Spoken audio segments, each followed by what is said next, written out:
जैसा हमने last part में देखा था, जेक जॉन कॉन के नाम से ब्लैक फॉक्स गैंग की मदद करता है, जिससे वो गोल्डन ड्रैगन गैंग को काफी आसानी से हरा देते हैं। जेक के पास ब्लैक फॉक्स गैंग की मदद करने के दो रीजन थे। पहले, ब्लैक फॉक्स गैंग लोगों की भलाई के बारे में सोचती है, और दूसरी, उनकी मदद से जेक उस मास्क मैन को ढूंढ रहा था जिसने उसके दोस्त और उसकी फैमिली को मारा था। पर जेक की वो बीमारी भी बढ़ती जा रही थी, इसलिए जेक को जल्दी से वो स्पिरिचुअल पिल भी चाहिए थी। अब आगे तो कहानी की शुरुआत होती है और हम ब्लैक फॉक्स गैंग को देखते हैं जो पार्टी कर रहे थे, क्योंकि अब उनकी गैंग नंबर 1 गैंग बन चुकी है। तभी एक बंदा खड़ा होता है और गैंग लीडर की तारीफ करने लगता है कि ये सिर्फ उनकी वजह से हो पाया है। पर गैंग लीडर कहता है उसने अकेले कुछ नहीं किया, अगर वो सभी उसके साथ नहीं होते तो वो अकेला कुछ नहीं कर पाता। ये सुनकर सभी कहने लगते हैं कि उनका लीडर कितना ज्यादा हम्बल इंसान है। लेकिन तभी एक बंदा उनके बेस का गेट तोड़कर अंदर आ जाता है। ये देखकर सभी को काफी गुस्सा आता है और एक बंदा उसे मारने भी जाता है और उससे पूछता है कि वो कौन है, पर वो बंदा कोई जवाब नहीं देता और वो सिर्फ एक अटैक से उस बंदे को घायल करके दूर फेंक देता है। अब वो लोग समझ जाते हैं कि वो तो तियानवेन है और वो काफी ज्यादा स्ट्रॉन्ग कल्टीवेटर है। फिर पूरी गैंग साथ में तियानवेन पर अटैक कर देती है, लेकिन वो सब मिलकर भी उसका कुछ नहीं बिगाड़ पाते, क्योंकि वो हर किसी को सिर्फ एक अटैक से हरा देता है। फिर उनका लीडर भी तियानवेन पर अटैक करता है, लेकिन वो भी उसके सामने कुछ नहीं था और तियानवेन लीडर पर खड़ा हो जाता है और कहने लगता है कि वो तो बहुत ज्यादा वीक है, वो किसी भी गैंग का लीडर कैसे बन गया। अब तियानवेन बताता है कि वो यहाँ जॉन कॉन से फाइट करने आया है, उसे उन सभी से कोई मतलब नहीं है, इसलिए वो जल्दी से उसे यहाँ बुलाए। पर लीडर कहता है जॉन कॉन अपनी मर्जी से यहाँ आता है, वो उसे बुला नहीं सकते। अब तियानवेन कहता है अगर जॉन कॉन यहाँ नहीं आया तो वो उनकी गैंग को तो खत्म करेगा ही, साथ ही में उन सभी लोगों को भी मार देगा। ये सुनकर एक बंदा खड़ा होता है और कहता है वो जॉन कॉन को जल्दी से आने का मैसेज भेज रहा है, उसे ऐसा कुछ करने की जरूरत नहीं है।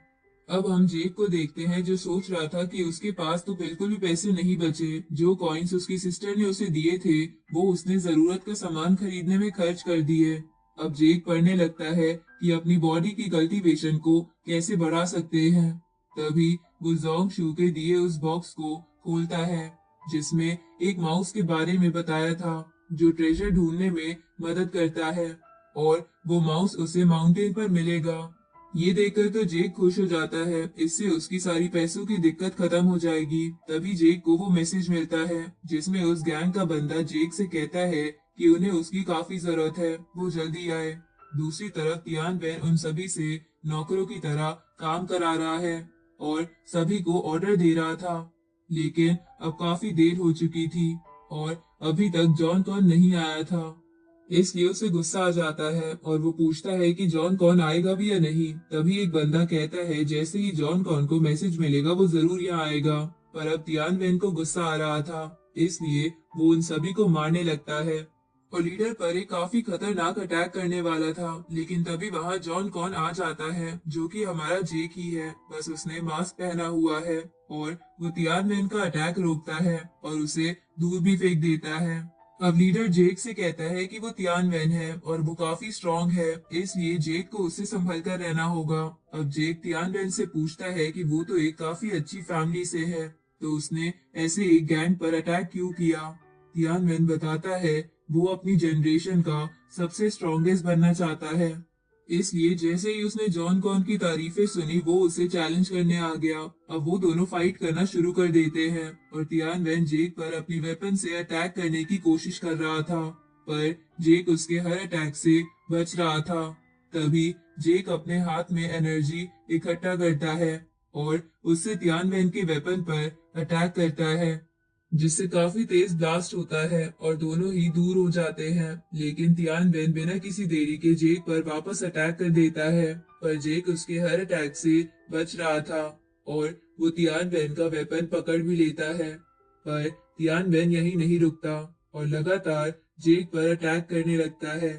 लेकिन जेक हर बार उसका वेपन पकड़ ले रहा था और तियानवेन को दूर फेंक रहा था। तभी तियानवेन जेक पर अपना वेपन फेंक कर मारता है, पर जेक उसे भी रोक लेता है और तियानवेन का वेपन दूर जाकर गिरता है। जेक के लिए ये सबसे अच्छा मौका था, इसलिए वो तियानवेन पर मुक्कों की बारिश कर देता है, जिससे तियानवेन काफी घायल हो जाता है।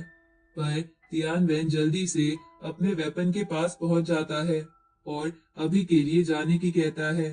जेक उससे पूछता है कि क्या वो लड़ाई छोड़कर डर कर भाग रहा है, जिस पर तियानवेन जवाब देता है उसे पता चल गया है कि जॉन कॉन की बॉडी काफी ज्यादा स्ट्रांग है और अभी वो इतना स्ट्रांग नहीं है कि उसे हरा सके, इसलिए अभी के लिए वो जा रहा है। जाने से पहले तियानवेन पैसों की पोटली उन्हें दे जाता है ताकि उनका जो भी नुकसान हुआ है वो उसे ठीक करा ले। तियानवेन के जाने के बाद जेक मन में सोच रहा होता है कि आज उसे इतना तो समझ आ गया है कि सिर्फ बॉडी स्ट्रेंथ की मदद से वो पावरफुल कल्टीवेटर्स का सामना नहीं कर सकता। आज तो सिर्फ तियानवेन उससे फाइट करने आया था, कल को पता नहीं कौन कौन उससे फाइट करने आए, तो अब उसे दूसरी चीजों को भी स्ट्रॉन्ग बनाने पर ध्यान देना चाहिए। सीन शिफ्ट होता है और हम जोंगशू को देखते हैं जो वू फैमिली के हेड के साथ बैठी थी और उससे पूछती है कि क्या उसकी शादी की डेट फिक्स हो गई है।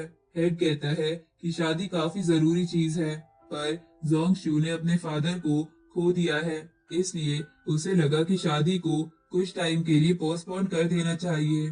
फिर वो हेड कहता है वैसे तो अभी उसकी शादी की डेट डिसाइड नहीं हुई है, पर जोंगशू जब तक चाहे तब तक यहाँ रह सकती है और अगर जोंगशू को किसी चीज से दिक्कत हो तो वो उसे बता सकती है। पर जोंगशू कहती है उसे कोई दिक्कत नहीं है और कहती है उसे हेड का और ज्यादा टाइम वेस्ट नहीं करना, इसलिए वहां से चली जाती है। तभी हेड के पास उसका बेटा वुइंग आता है और अपने फादर से पूछता है कि क्या वो सच में उस लड़की से उसकी शादी कराने वाले हैं, जिस पर वो हेड कहता है उस लड़की के पास उसके फादर का ट्रेजर है और उनकी फैमिली को उस ट्रेजर की जरूरत है।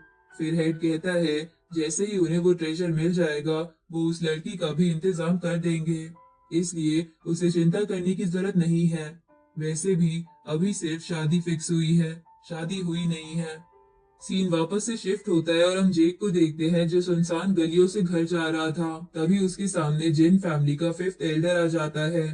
फिफ्थ एल्डर जेक से कहता है उसे आए सिर्फ कुछ ही महीने हुए हैं, पर उसने सभी गैंग्स पर पूरी तरह से कंट्रोल कर लिया है और अब सभी गैंग्स उससे डरने भी लगी है। पर जेक आगे जाने लगता है, उसे कहता है उसे नहीं पता वो किस बारे में बात कर रहे हैं। तभी फिफ्थ एल्डर कहते हैं उसने अपने से बड़े मास्टर को देखा और उन्हें सही से ग्रीट भी नहीं किया, क्या उन्होंने उसे यही सिखाया है। ये सुनकर जेक फिफ्थ एल्डर से कहता है शायद उन्होंने उसे कोई और समझ लिया है।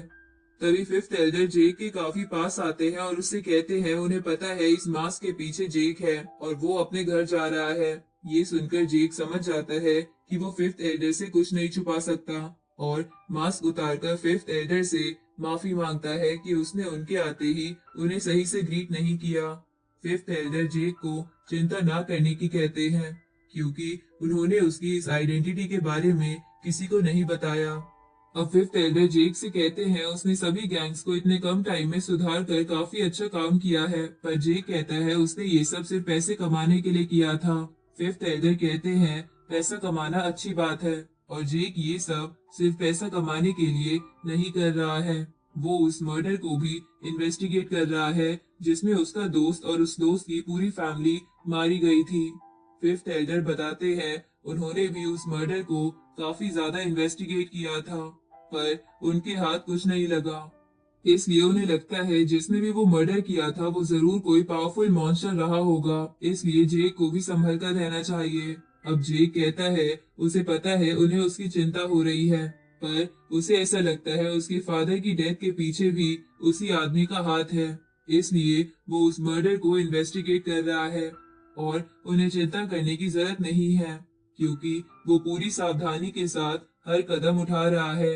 जेक की ये बात सुनकर फिफ्थ एल्डर समझ जाते हैं कि जेक उनकी किसी बात से नहीं रुकने वाला, पर फिर भी वो जेक से कहते हैं जो उन्होंने उससे कहा है उसके बारे में वो जरूर सोचे और अभी काफी लेट हो गया है इसलिए वो सीधा घर चले जाए। तभी हम देखते हैं कुछ लोग जेक पर नजर रख रहे थे और उसका पीछा कर रहे थे।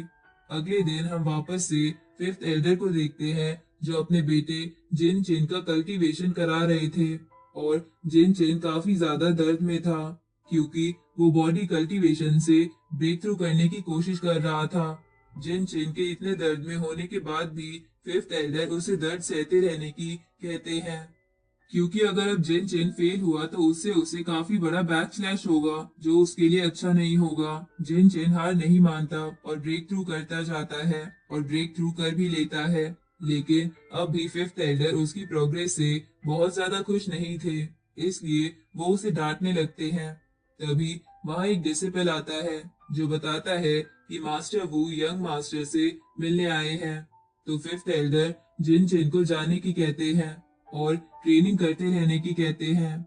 जिन चिन काफी डांट खाने के बाद वहां से जाने लगता है पर वो काफी गुस्से में दिख रहा था, जिसके बाद हम देखते हैं जिन चिन से मिलने तो वो इंग ही आया था और वो जिन चिन का खराब मूड देखकर उससे पूछता है कि क्या हुआ, जिस पर जिन चिन बताता है कि आजकल उसके फादर उसे जेक के साथ काफी कंपेयर करने लगे हैं और वो हमेशा कहते रहते हैं कि वो जेक से काफी ज्यादा कमजोर है, अगर उसने जल्दी प्रोग्रेस नहीं किया तो जेक काफी जल्दी उससे आगे निकल जाएगा। जिस पर वो इन कहता है उसने भी जेक के बारे में काफी कुछ सुना है, पर जेक तो एक बाहर का लड़का है जो बेकार में ही उनके घर में रह रहा है। अब वो इंग जिन चिन के पास आकर कहता है अगर वो चाहे तो वो उसकी जेक के साथ डील करने में मदद कर सकता है।